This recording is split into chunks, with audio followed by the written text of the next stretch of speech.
اللہ پاک شرک سے بچائے۔ شرک کیا ہے؟ ایک چیز کے اندر دو کو حصے دار بنا لینا۔ یہ کیا کہ خدا کے آگے بھی جھکیں اور اپنے ہاتھوں سے بنائے ہوئے بتوں کے آگے بھی جھکیں، اور عقیدہ یہ ہو کہ یہ چھوٹے خدا ہیں، یہ ہمیں بڑے خدا تک پہنچا دیں گے۔ کتنی تذلیل ہے، کتنی توہین ہے۔ ارے بھائی، براہ راست اللہ کے آگے جھکو۔ تمہارے ہاتھ اٹھیں تو رب کے آگے جھکیں، اٹھیں۔ تمہارے سر جھکیں تو معبود حقیقی کے آگے جھکیں، تو اللہ بھی خوش ہوگا اور دل بھی منور ہوگا۔ اللہ تعالیٰ ہر بڑے سے بڑے گناہ کو معاف کر دیتا ہے، لیکن شرک کو معاف نہیں کرتا۔ اور شرک ہے کیا؟ ان الشرک لظلم عظیم۔ شرک جو ہے یہ بہت بڑا ظلم ہے، بہت بڑا ظلم ہے۔ اللہ نے ظلم عظیم کہا کیونکہ عبادت اللہ کا حق ہے، الہ وہی ہے، معبود وہی ہے، الوہیت صرف اسی کو زیبا ہے، کسی اور کے لیے الوہیت کو ثابت ہی نہیں کر سکتے، چونکہ خالق وہی ہے، مالک وہی ہے، رازق وہی ہے، پالنے والا وہی ہے، پیدا کرنے والا وہی ہے، عدم سے وجود میں لانے والا وہی ہے۔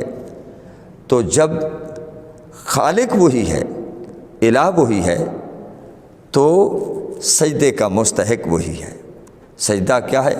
انتہا درجے کی تعظیم کا نام ہے، اور انتہائی تعظیم تو محض اللہ کے لیے ہے، کسی اور کے لیے نہیں ہے۔ اس لیے جو اہل توحید ہوں گے قیامت کے دن ان کو عزت ملے گی، ان کو عظمت ملے گی، اور جو اہل شرک ہوں گے وہ ذلیل ہوں گے۔ تو شرک کو ظلم کہا گیا ہے، شرک کو ظلم کہا گیا ہے۔ ظلم کیا ہے؟ ایک ہے عدل، ایک ہے ظلم۔ عدل یہ ہے کہ جس کا حق بنتا ہے اسی کو دیا جائے، یہ ہے عدل۔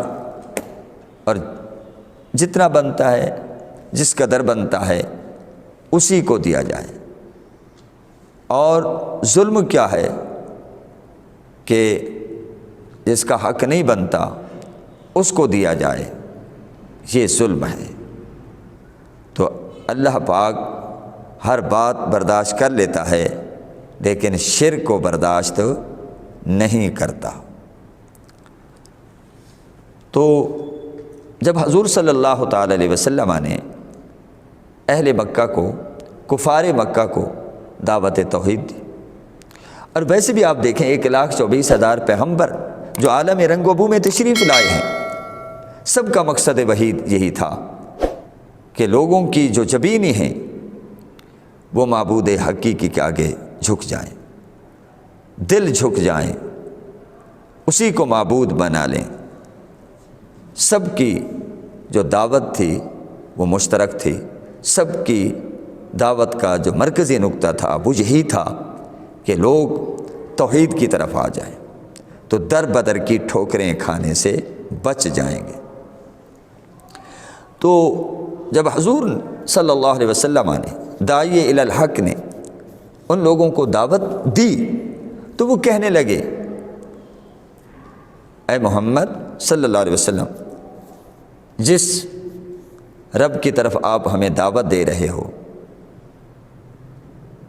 دعوت الی اللہ دے رہے ہو، اس کا نسب بھی بیان کریں، وہ کیسا ہے۔ معاذ اللہ، چونکہ وہ ایک وجود رکھتا ہے، جب وجود رکھتا ہے تو پھر کوئی نہ کوئی مادہ تو ہوگا، ہر چیز کا مادہ ہوتا ہے۔ وہ نعوذ باللہ لوہے کا ہے، تانبے کا ہے، سونے کا ہے، چاندی کا ہے، پتھر کا ہے، وہ کیسا ہے ہمیں بتاؤ تو صحیح، اس کا تعارف تو کراؤ۔ جب انہوں نے ایسا سوال کیا تو اللہ کریم نے یہ سورہ پاک نازل فرمائی اور ارشاد فرمایا، قل، اے پیارے محبوب، آپ اپنی زبان حق بیان سے اعلان کر دو، هو اللہ احد، وہ ایک ہے، وہ یکتا ہے، وہ یکتا ہے۔ وہ تنہا ہے، اس کا کوئی کنبہ قبیلہ نہیں ہے، اس کا کوئی باپ نہیں ہے، اس کا بیٹا نہیں ہے۔ یہ کنبہ قبیلہ، یہ اولاد تو اس کو چاہیے جو حاجت مند ہو، وہ تو مستغنی ہے، وہ تو ان اللہ غنی عن العالمین ہے۔ وہ تو اولاد اس لیے ہوتی ہے کہ جب کوئی بوڑھا ہو جائے، اعضاء کمزور ہو جائیں، قوا مضمحل ہو جائیں، تو کمانے کے لائق نہ رہے، تو بھئی بڑھاپے کا سہارا بنے۔ اللہ تو جسمانیات سے پاک ہے، وہ تو واجب الوجود ہے، تو اس کو تو کوئی ضرورت نہیں، اس کو تو کوئی حاجت نہیں ہے۔ تو اللہ پاک نے اس صورت کے اندر اپنا تعارف پیش کرایا۔ اچھا، یوں بھی تو فرمایا جا سکتا تھا قولوا هو اللہ احد، اے لوگوں کہو اللہ ایک ہے، لیکن بطور خاص اپنے محبوب کی زبان سے کہلوایا، کہو کہ اللہ ایک ہے۔ اس میں نکتہ کیا ہے؟ اس میں راز کیا ہے؟ محبوب کوئی مجھے اللہ کہے یا نہ کہے، احد کہے نہ کہے، محبوب جب آپ کی زبان حق بیان سے نکل گیا کہ اللہ ایک ہے، تو میری توحید کا تقاضا پورا ہو گیا۔ جب آپ نے مجھے ایک کہہ دیا، تو چونکہ آپ سب پہ بھاری ہیں، ایک طرف پوری کائنات کہے کہ اللہ ایک ہے، اور ایک طرف آپ اپنی زبان حق بیان سے کہہ دیں کہ اللہ ایک ہے، محبوب آپ کا کہنا، میری توحید کا اقرار کرنا اور اعلان کرنا، چونکہ آپ میری توحید کے مظہر ہیں، میں بھی اکیلا ہوں اور آپ بھی میرے واحد محبوب ہیں، میں خالق ہونے میں بے مثل و بے مثال ہوں، آپ مخلوق ہونے میں بے مثل و بے مثال ہیں، میں رازق ہونے میں بے مثل و بے مثال ہوں، آپ مرزوق ہونے میں بے مثل و بے مثال ہیں۔ تو دوستو، حضور کا اعلان فرما دینا گویا کہ اللہ کی توحید کا ڈنکا بجا دینا ہے۔